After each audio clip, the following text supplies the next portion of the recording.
የትግራይ ተወላጅ በደንብ መሮት አንገሽግሾት መናገር የሚፈልጉን ጉዳይ በሌላ ቋንቋት ገልጽም ብቻ ሳይሆን ወጣ ብለህ እንዳትጮህ የሚከለክል ስርዓት ነው መትከል የሚፈልገው።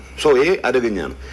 ከዚህ አንፃር በአንደኛው መንገድ የትግራይ ህዝብ ተጎጂ ነው በእንደዚህ አይነቱ ፍረጃ ብለን ወደ ሰላም ከመጣን በኋላ በየሳምንቱ የሚቀያየር በየሳምንቱ አጋጣሚዎችን እያየ ልጠቀም የሚል አደገኛ አመራር እየሰጠን ሰላሙንም ተጠቃሚ እንዳይሆን የልማትም ተጠቃሚ እንዳይሆን ህልውናውም አደጋ ላይ የሚወድቅበት ሁኔታ ከመፍጠር አንፃር ትልቅ አስተዋጽኦ ያደረገ አመራር ነው። ይሄ አመራር አሁንም እኔ ነኝ ማውቀልህ ብሎ ሊቀጥል ይፈልጋል። እሱ ተቀይሯል። አሁን በኋላ ማጨወር አይቻልም። አስበው ነው በከዛ ፊት የዛ አመራር አካል ሆኜ ያጠፋቸው ጥፋቶች ኃላፊነት ለመውሰድ ዝግጁ ነኝ።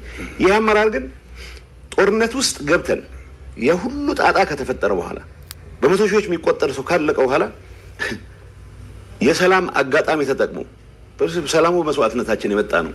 ሰላማችንን ማስጠበቅ መቻል አለብን። ሰላማችንን ለማስጠበቅ በየጊዜው መሞት የለብንም።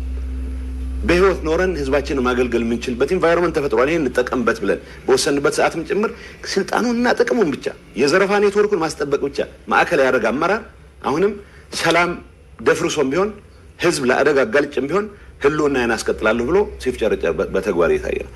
የህወሓት ቀጣይነት ህወሓት ብቻውን አይመራም ብቻ ሳይሆን የፖለቲካ ባህል በምህዳራችን መስፋት አለበት ብቻ ሳይሆን ሁሉም አስተሳሰቦች መስተናገድ አለባቸው ብቻ ሳይሆን ህወሓት ይቀጥልም እንኳን ከተባለ ህወሓት ራሱን ባልቀየረበት ኢንቫይሮንመንት ይህ አመራር ከራሱ ጥቅም ከዘረፋ ኔትወርኩ በላይ የህዝብን አጀንዳ አድርጎ መቀጠል ዝግጁ ባልሆነበት ኢንቫይሮንመንት አንድ አዳር መቆየት የሚችል አይመስለኝም።